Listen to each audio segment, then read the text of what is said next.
Good afternoon.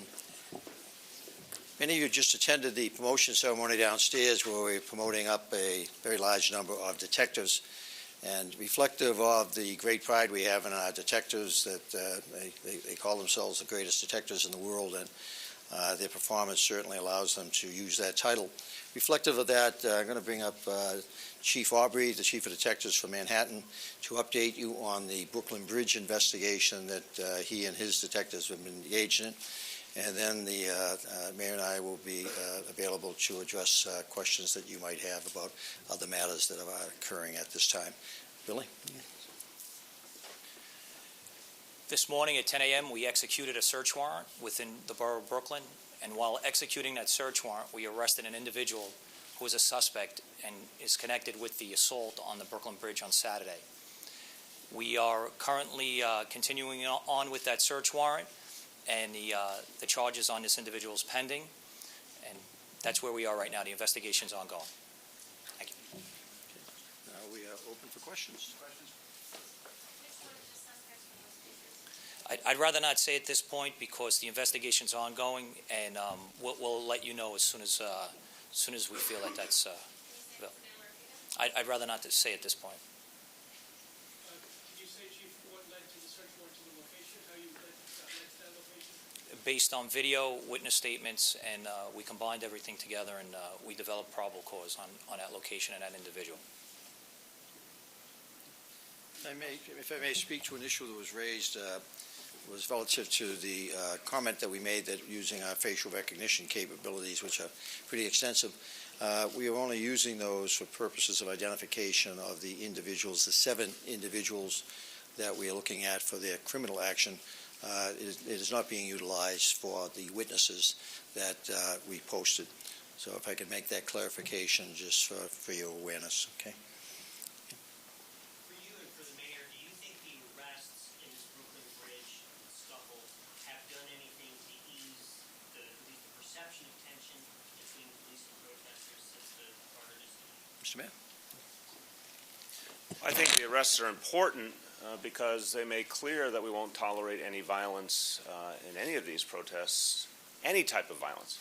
And violence against our police officers, as I said earlier today, is a particular affront because it suggests an unwillingness to abide by the norms of a democratic society, to attack those who are the protectors of our society. So I think the arrests just make very clear our commitment to consequences in this situation. And what I have said consistently is we are, to all those who protest, I respect them for making their voices heard in a democracy, but they also have to take responsibility for those in their midst, even if they are the smallest minority. Anyone who might do violence of any kind, anyone who might do violence towards a police officer, the protesters have to work actively with the police to stop that. They need to provide information to the police. They need to tell those individuals that they must cease and desist. They need to help the police find them if anyone does such a thing. And I think a lot of the protest leaders, including those that I met with this morning, fully appreciate that. They want to do all they can to weed out any violent members in their midst. Regarding the facial recognition, is it true that the videos that we saw, which are particularly grainy, are effective in the use of facial recognition to match them against their own databases? The points of reference on the videos? For facial recognition, we have in this department one of the most advanced systems that are currently out there. But even they have limitations depending on the quality, if you will. But again, the investigation is going to seek to utilize with what we have, as well as additional video or pictures that we may acquire, that will seek to utilize the facial recognition system whenever possible. Okay. Over here, please.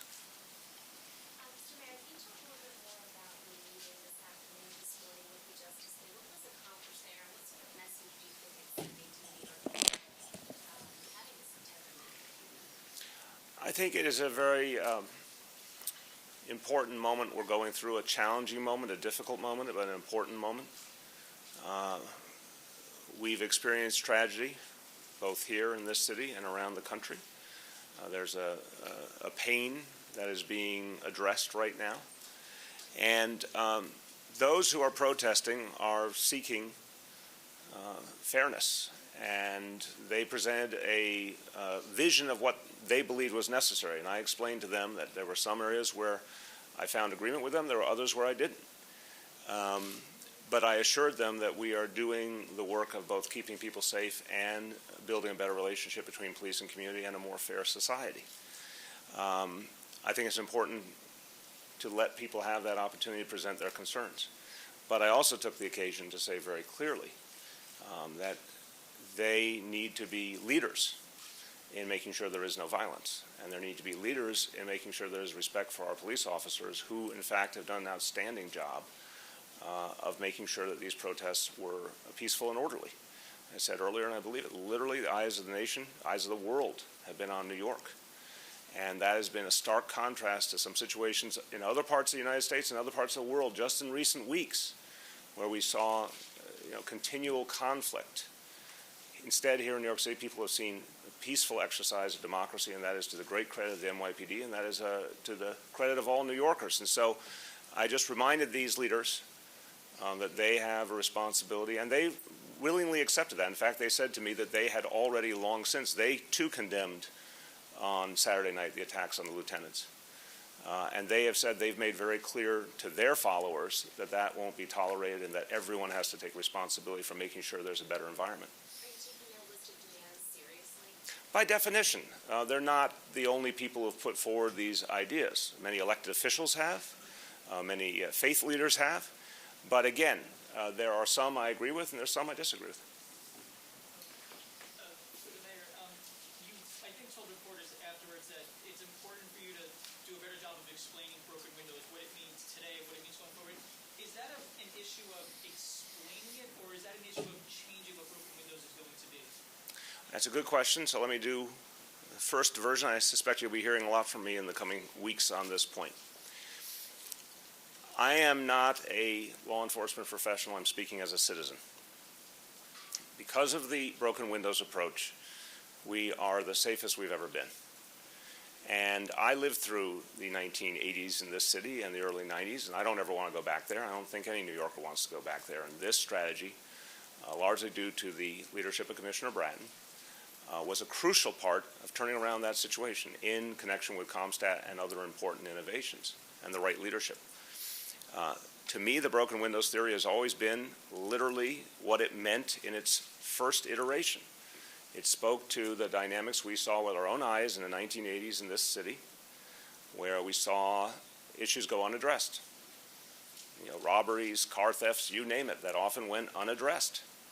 And the theory literally means if one window is broken in a building and it is not addressed, eventually all the windows will be broken. Well, we literally saw that. We saw the decline of whole neighborhoods and a sense of disorder. And I equate the broken windows theory with a consistent commitment to responsive policing, policing that addresses community concerns, that addresses any call that a community member makes asking for help, does not ignore the little things, because the little things can turn into big things, that recognizes that sometimes the perpetrator of a small crime is actually someone who has done a lot worse or might do a lot worse, and that small crime leads us to someone with a weapon or with a bad intention that we need to get ahead of. So I think there's a lot of reasons to believe in that theory. Now, the second part of the question would be, does that theory grow with the times? Well, you can talk to Commissioner Bratton and George Kelly and others for a much more erudite answer, but I'll give you my layman's answer. Of course it grows with the times. Of course it changes with the times. It changes because you train a new generation of officers and new approaches, as we're going to do here in this department, to de-escalate, to work more closely with the community. Changes because there's new leaders being brought up all the time who constantly refine the approach. It changes, for example, when we say we think marijuana possession in small quantities should not be an arrestable offense. That changes the approach, and you'll see other adjustments like that. But the core idea is about responsiveness and addressing community concerns and keeping crime low. And I know people want those things to happen. I think sometimes they get caught up in the title and the rhetoric and their own interpretations of what this history is. But if I said, do you want responsive policing? Do you want the police to come when you call? Do you want small problems addressed, or do you only want big problems addressed?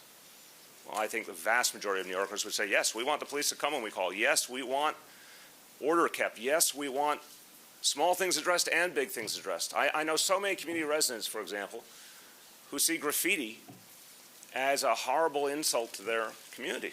They think it's a sign of disorder. They think it's a sign of falling backwards. They want it cleaned up. They want it addressed. As a councilman, I used to get those calls all the time. So I think we need to step back in the new year, talk once again, start over. What does this mean, and where is it going to take us? And I think there will be a growing understanding that this is the right approach, but we have to constantly work to make it better, and by definition. And this commissioner has, I think, been the exemplar of this example, that we want to police in a fair and equitable manner. Some people will say broken windows, does that implicitly mean that different people will be treated differently, that'll be some kind of bias? No, of course not.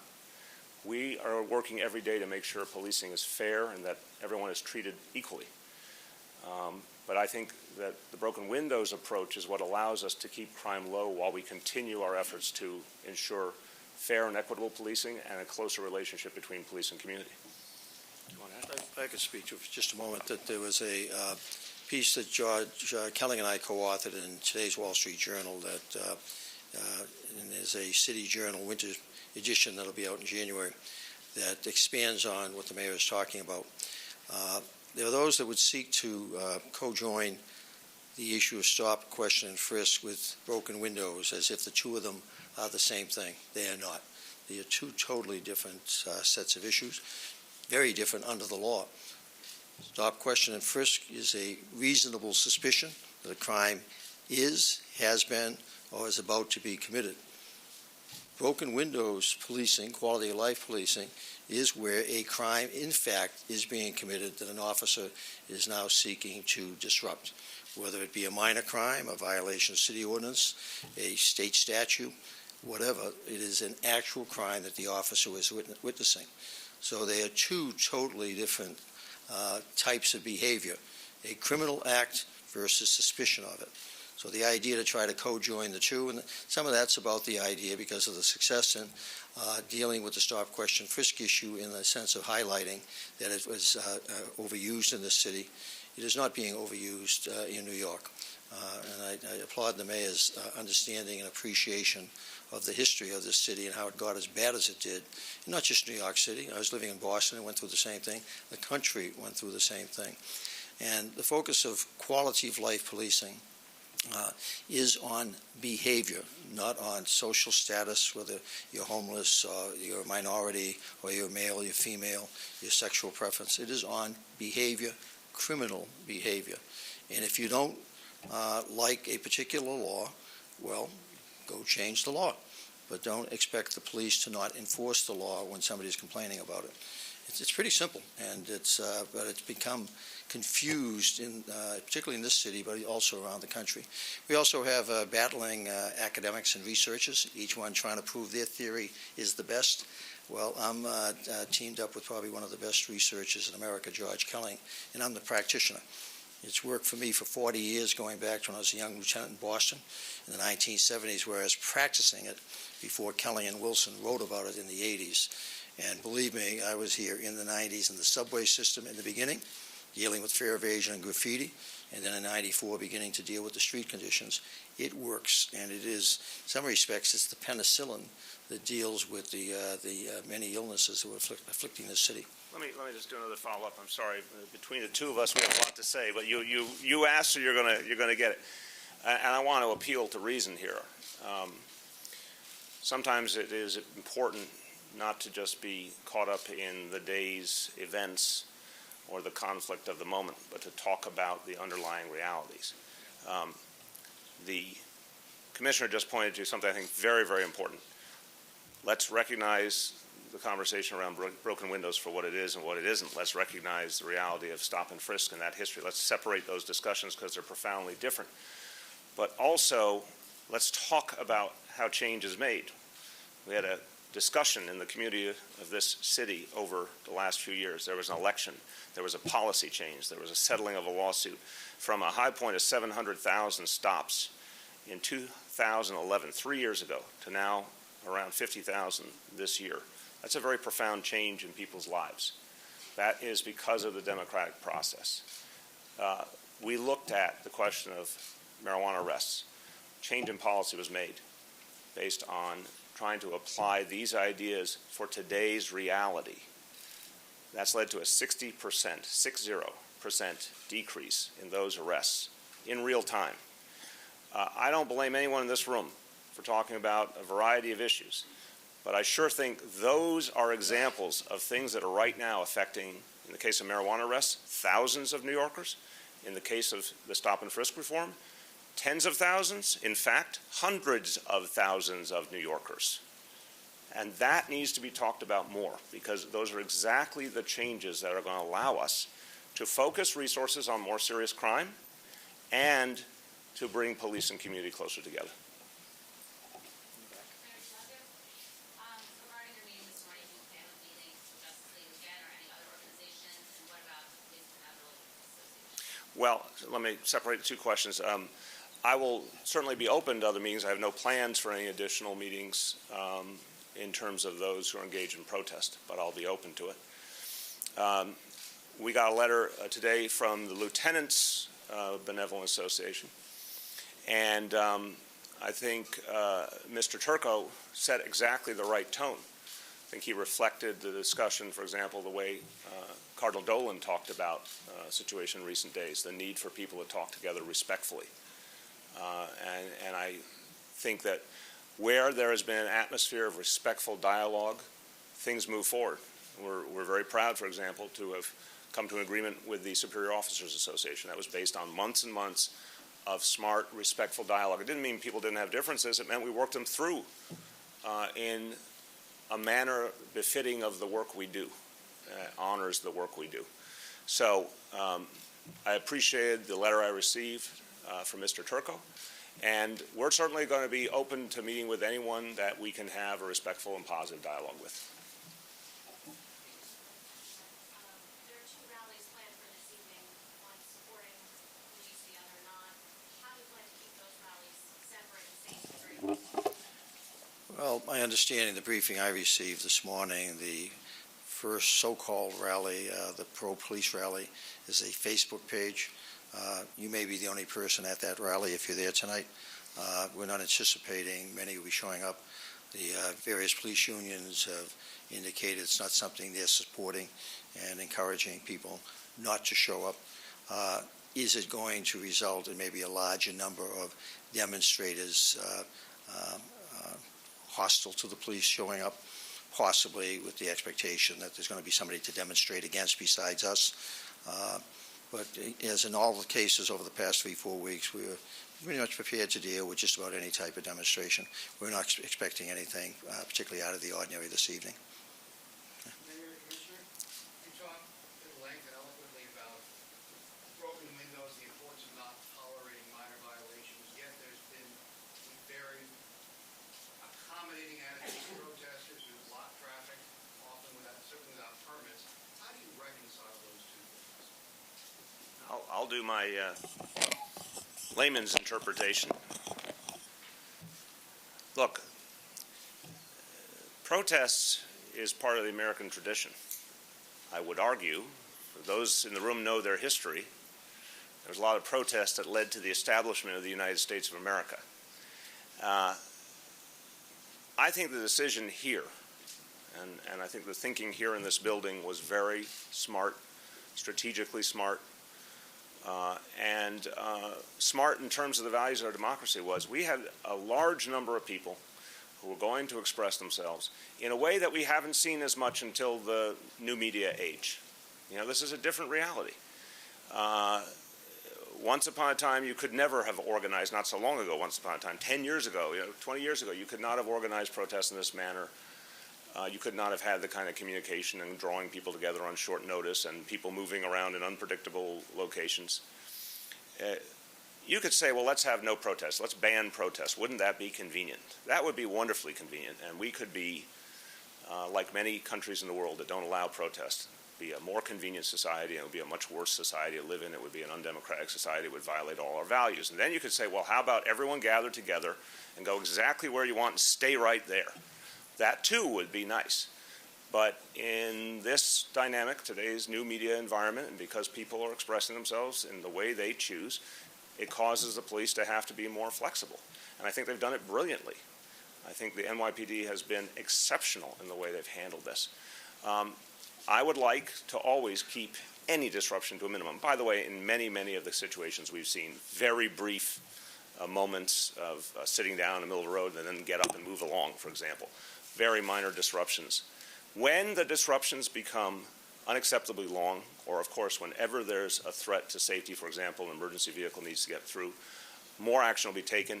We've seen plenty of situations where protesters have been warned, they've reached that point, and they're about to be arrested. The vast majority of times, from the information I've received here, the protesters choose to disperse at that moment. Some who don't engage in classic civil disobedience are arrested. So I think this is the right strategy. And I think, again, the people all over this nation have been watching New York City do it right.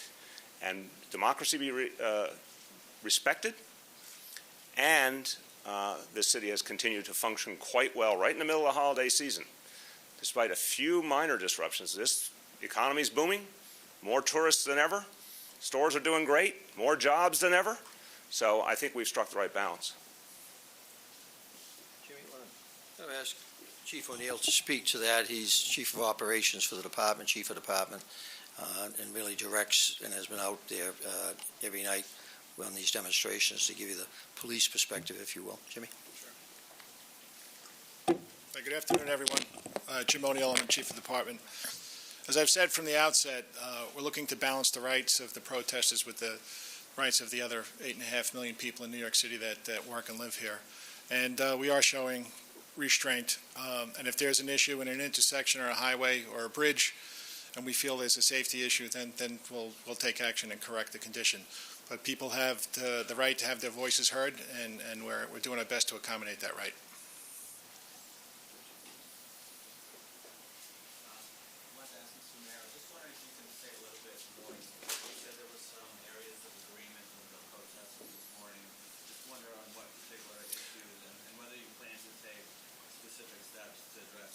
Well, one of them, to me, is sort of indicative of one of the things we have to improve in the dialogue here in this city, and I'll continually appeal to all of you to do that. On the list of demands, I think it was 10 demands, was that there should be a retraining effort so that police and community can work closer together, so there can be more communication, more dialogue, de-escalation of violence and encounters between police and community, etc. I said, that's a great demand. I'd love to agree to that demand, except we're already doing it. So that was a demand that was easy to agree to because it was already in motion because of the vision of this commissioner. So there are, I think, examples like that of things that are already part of what we are doing. I think, for example, they've also raised the question of whether we need some additional steps in the justice process. They particularly have called for a special prosecutor. I'm not sure that's the best example, but there may be a valid, good alternative. But I think the point is they put forward a set of ideas. I said, here's some I think are promising, here's some I disagree with, here's some we have to think about more. Very healthy dialogue. And it was actually an example of how democracy is supposed to function. People are supposed to put their ideas on the table, and we're supposed to consider ideas from every viewpoint, and then we make our decisions. Question also for Mr. Mayor. Former police detective Bo Deedle says he wants to run against you for mayor. He called you some names, called you false, and wanted you to respond to that.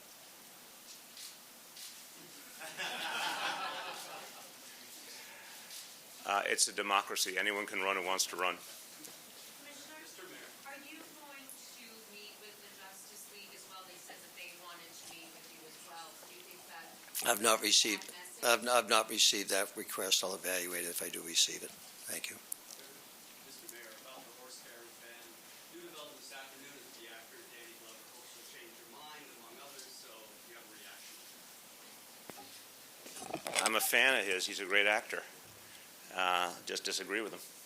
We don't make our decisions based on celebrities.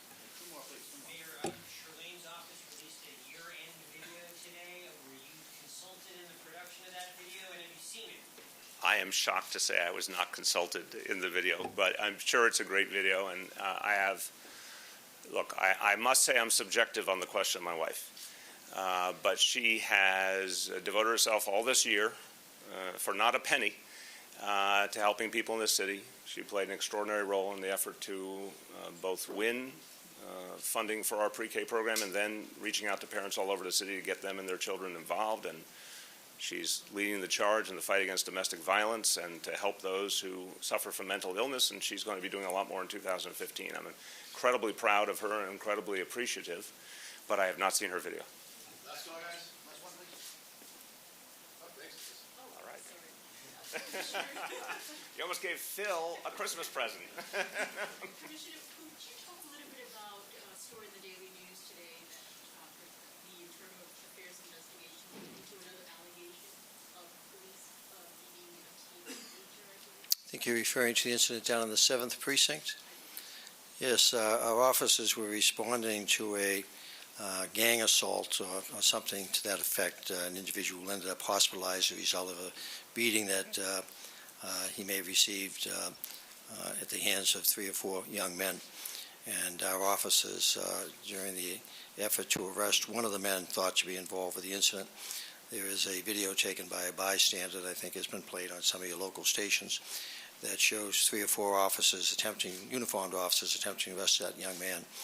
And during the course of it, an individual that we have identified as one of our plainclothes anti-crime officers runs up and appears to strike the individual with his closed fist twice in the side of the body.